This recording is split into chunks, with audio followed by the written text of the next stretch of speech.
دوست اور برادر اسلامی ملکوں کے سائنسدانوں کی خفیہ طور پر ہونے والی کانفرنس کا اسے کوئی علم نہیں تھا۔ حالانکہ قاعدے سے وزارت خارجہ کے توسط سے اسے اس کانفرنس کی اطلاع ملنی چاہیے تھی تاکہ وہ کانفرنس میں شریک ہونے والے سائنسدانوں کی حفاظت کا معقول انتظام کر سکے، مگر ایسا نہیں ہوا، اور اسے اب بتایا جا رہا ہے جبکہ ایک سائنسدان ختم ہو چکا ہے اور دوسروں کی زندگی خطرے میں کہی جا سکتی ہے۔ اس کا مطلب یہ ہوا کہ اوپر والے اس کے محکمے کو اہمیت ہی نہیں دے رہے تھے، اور اب سر پر پڑی تو وہ یاد آیا۔ وہ اسی غصے میں ٹوسٹر کو سٹیئر کرتا رہا۔ یہ غصے ہی کا نتیجہ تھا کہ وہ گرد و پیش سے بے خبر ہو گیا تھا، ورنہ وہ اس کار کو ضرور دیکھ لیتا جو سر سلطان کی کوٹھی سے نکلتے ہی اس کے تعاقب میں لگ گئی تھی۔ اس کار میں ایک عورت اور ایک مرد تھے۔ عورت سفید فام تھی جبکہ مرد کسی افریقی علاقے کا لگتا تھا۔ صدر کے علاقے میں عمران نے ایک اوپن ریستوران کے سامنے گاڑی روک دی اور اتر پڑا۔ یہ ریستوران اوپن اس لیے کہلاتا تھا کہ اصل عمارت کے علاوہ عمارت کے وسیع کمپاؤنڈ کو بھی ہال کی صورت دے کر ڈیکوریٹ کیا گیا تھا اور اسے پارٹیشن کر کے دو حصوں میں تقسیم کر دیا گیا تھا، اور ایک حصہ ٹی ہال اور دوسرا ڈائننگ ہال کے طور پر استعمال ہوتا تھا۔ گرمیوں میں لوگ باہر بیٹھتے تھے اور سردیوں میں اندر۔ اس وقت باہر کوئی نہیں تھا۔ عمران اتر کر اس روش پر آ گیا جو برآمدے تک چلی گئی تھی۔ ابھی اس نے روش پر دو چار قدم ہی اٹھائے تھے کہ کوئی چیز زن سے اس کے سر کے برابر سے گزر کر چند قدم دور جا گری۔ عمران نے اس گرنے والی چیز پر ایک نظر ڈالی اور جھک کر بڑی تیزی سے سڑک کی سمت گھوما۔ اس کے ساتھ ہی وہ جیب سے ریوالور بھی نکال چکا تھا۔ اس کی نظروں کے سامنے ہی ایک کار نے سپیڈ پکڑی اور دور ہونے لگی۔ عمران جھپٹا اور ٹوسٹر میں بیٹھ کر ایک جھٹکے سے کار کو آگے بڑھا دیا۔ ریستوران کے آگے سے گزرتے ہوئے اس نے ریستوران کے لان میں کاسنی رنگ کی شعاؤں کی چمک دیکھ لی تھی۔ اس پر ایٹمی مادے سے بھری ہوئی گیند پھینکنے والے مجرم اس کی نگاہوں کے سامنے تھے۔ وہ کار اب 20-22 گز دور تھی اور اس کی رفتار زیادہ نہیں تھی۔ شاید انہیں اس بات کا خدشہ نہیں تھا کہ وہ اتنی پھرتی دکھائے گا اور ان کا تعاقب شروع کر دے گا۔ عمران نے فاصلہ اور بڑھا لیا۔ اس کا ذہن بڑی تیزی سے سوچ رہا تھا۔ اس وقت اس پر قاتلانہ حملہ ہی کیا گیا تھا۔ اس کا مطلب یہ تھا کہ مجرم اس کی نقل و حرکت سے پوری طرح آگاہ تھے اور اب اسے راستے سے ہٹانا چاہتے تھے، اور یہ بات ظاہر کرتی تھی کہ ان کو اس بات کا علم بھی تھا کہ صدر مملکت نے کیس سیکرٹ سروس کے سپرد کر دیا ہے، اور وہ بحیثیت عمران اس بات کے لیے بدنام تو تھا ہی کہ وہ سیکرٹ سروس کا گرگا ہے اور ایکس 2 کے لیے کام کرتا ہے۔ لہٰذا ان لوگوں نے سوچا ہوگا کہ چلو اس کانٹے کو تو راہ سے ہٹا ہی دیں۔ وہ سوچتا رہا اور ٹوسٹر دوڑتی رہی۔ پھر جب اگلی کار شہر کے سب سے زیادہ مالدار طبقے کے رہائشی علاقے کی طرف گھومی تو اس نے ایک ایسی جگہ ٹوسٹر روک دی جہاں سے وہ سڑک پر دور تک نظر رکھ سکتا تھا۔ حملہ آوروں کی کار اسی سڑک پر آگے جا کر ایک گلی میں گھوم گئی۔ عمران نے اپنی کار کو ایک کوٹھی کی دیوار کے سائے میں روک دیا اور خود پیدل آگے بڑھنے لگا۔ جیب سے وہ ریڈی میڈ میک اپ بھی نکال کر چہرے پر فٹ کر چکا تھا، جو ایسے ہی کسی موقع پر استعمال کے لیے اس کی جیب میں پڑا رہتا تھا۔ جلد ہی وہ اس گلی تک پہنچ گیا جہاں وہ کار مڑی تھی۔ 3 بلاک آگے وہ کار عمران کو کوٹھی کے ایک احاطے میں نظر آ گئی۔ یہ اسی رہائش بستی کا شروع کا حصہ تھا اور یہاں 200 گز کے پلاٹوں پر چھوٹی چھوٹی کوٹھیاں بنی ہوئی تھی۔ عمران نے آس پاس کا جائزہ لیا اور گھوم کر اس کوٹھی کے عقب میں چلا گیا۔ بڑے لوگوں کی بستی تھی، اس لیے دور اور نزدیک آدم یا آدم ذات تک نظر نہیں آ رہا تھا۔ ویسے بھی اس مالدار طبقے کے افراد اپنی ایئر کنڈیشنڈ رہائش گاہوں سے باہر نکلنا پسند نہیں کرتے تھے۔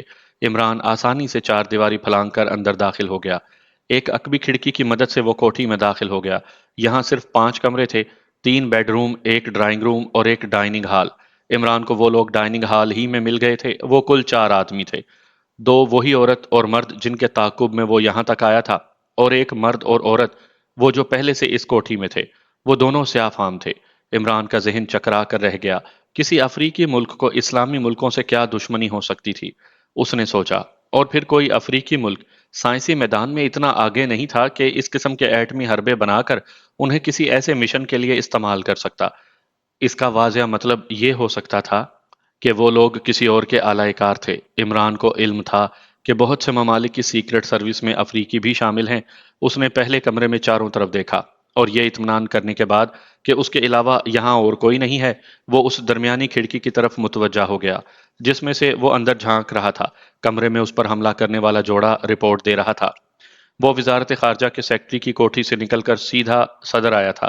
پھر جب اس نے ایک ریستوران کے سامنے گاڑی روکی تب ہمیں موقع ملا اور ہم نے اس پر ایٹامک بال سے حملہ کر دیا۔ بال اس سے 2-3 قدم کے فاصلے پر گری تھی۔ تمہیں یقین ہے کہ عمران اس کے دائرے کی رینج میں آ گیا ہوگا؟ جی ہاں، 6 گز کے قطر دائرے والی بال استعمال کی تھی، اور پھر میں نے عمران کو گھوم کر گرتے ہوئے بھی دیکھا تھا۔ شاید، افریقی نے کہا، تمہیں چاہیے تھا کہ رک کر پوری طرح دیکھتے، پھر اس کے بعد یہاں آتے۔ اب بھی کیا فرق پڑا باس؟ بہت بڑا فرق پڑ سکتا ہے، افریقی نے کہا۔ ممکن ہے وہ دائرے سے پھیلنے سے قبل ہی ہوشیار ہو گیا ہو۔ ایسی صورت میں وہ ایٹامک بال کا شکار نہیں بنا ہوگا۔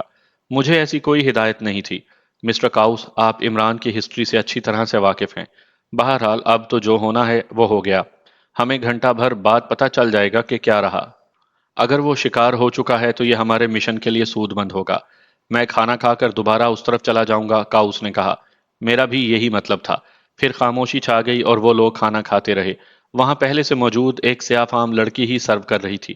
کھانا ختم ہونے پر اسی سیاہ فام لڑکی نے برتن سمیٹ کر ٹرالی میں رکھے اور دروازے سے نکل گئی۔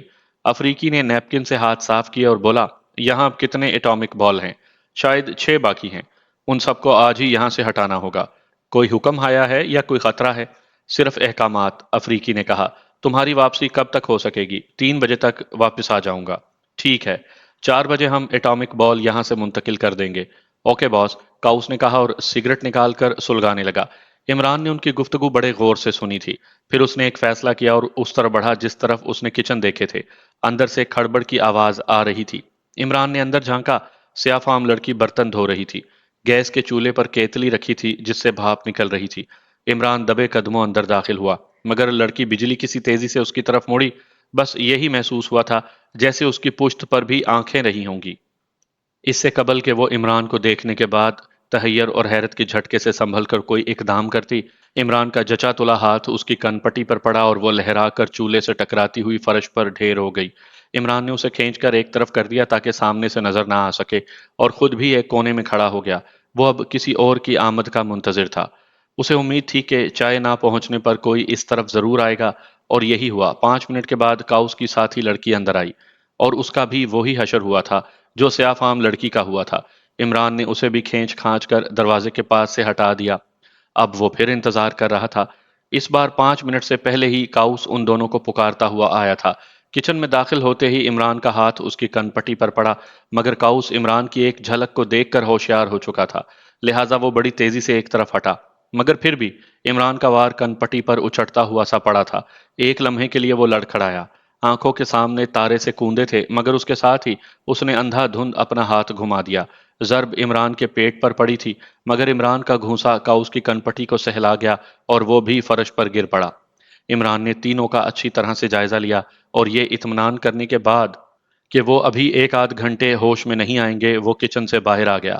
اس کا رخ ڈائننگ ہال کی طرف تھا۔ ڈائننگ ہال کے دروازے سے چپک کر عمران نے ریوالور نکالا اور اسے نال کی طرف سے پکڑ لیا۔ اسے امید تھی کہ افریقی بھی جلد ہی ان تینوں کے بارے میں تشویش میں مبتلا ہو کر کمرے سے نکلے گا، اور پھر اسے بے ہوش کرنے میں زیادہ دشواری نہیں ہوگی۔ وہ بغیر شور شرابہ کیے ان چاروں کو پکڑنا چاہتا تھا۔ پھر جو اس نے سوچا تھا وہی ہوا۔ افریقی کمرے سے نکلا تھا اور عمران کے ریوالور کے دستے کی ضرب کھا کر کٹے ہوئے شہتیر کی طرح ڈھیر ہو گیا۔ وہ ڈائننگ روم کی طرف بڑھ گیا اور یہاں اس نے فون رکھا دیکھا۔ اس نے دانش منزل کے نمبر ڈائل کیے، رابطہ فوراً ہی مل گیا۔ X2۔ دوسری طرف سے بلیک زیرو کی آواز آئی۔ ادھر بھی X2 ہے، عمران نے کہا۔ او عمران صاحب، فرمائیے۔ فوراً ہی ایک بند ویگن لے کر چلے آؤ۔ مگر کہاں؟ ہائی سوسائٹی کی طرف، عمران نے پتہ بتاتے ہوئے کہا۔ پھر کچھ اور ہدایات دیں اور رابطہ منقطع کر دیا۔ اب وہ کمرے کی تلاشی لینے کی سوچ رہا تھا۔ اس کے ذہن میں افریقی کے کہے ہوئے الفاظ گونج رہے تھے کہ ایٹامک بال 4 بجے منتقل کر دیں گے۔ جولیا ان سے الگ ہو کر بظاہر ایک ٹیکسی میں روانہ ہو گئی تھی، مگر آگے ایک گلی میں مڑ کر اس نے ٹیکسی رکوا لی تھی اور اتر کر گلی کے سرے سے ہوٹل کے سامنے کھڑے ہوئے جون اور زینوبیا کو دیکھتی رہی۔ وہ سڑک کے کنارے کھڑی ہوئی گاڑی میں بیٹھ رہے تھے۔ پھر جیسے ہی وہ حرکت میں آئی، جولیا تیزی سے دوڑتی ہوئی ٹیکسی تک آئی۔ اب مین روڈ پر نکل چلو، اس نے بیٹھتے ہوئے کہا۔ اچھا میم صاحب، ڈرائیور نے کہا اور گاڑی گھما کر سڑک پر نکال لی۔ جون والی گاڑی ایک فرلانگ آگے سگنل پر کھڑی تھی۔ جولیا نے ڈرائیور کی توجہ اس کی طرف مبذول کرواتے ہوئے کہا، بس اسی گاڑی کا ہوشیاری سے تعاقب کرنا ہے۔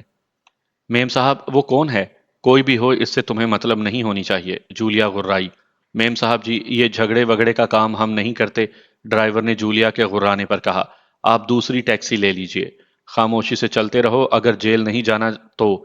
جولیا پھر غرائی۔ کیا مطلب؟ ڈرائیور جھل آ گیا۔ آپ مجھے جیل بھجوائیں گی؟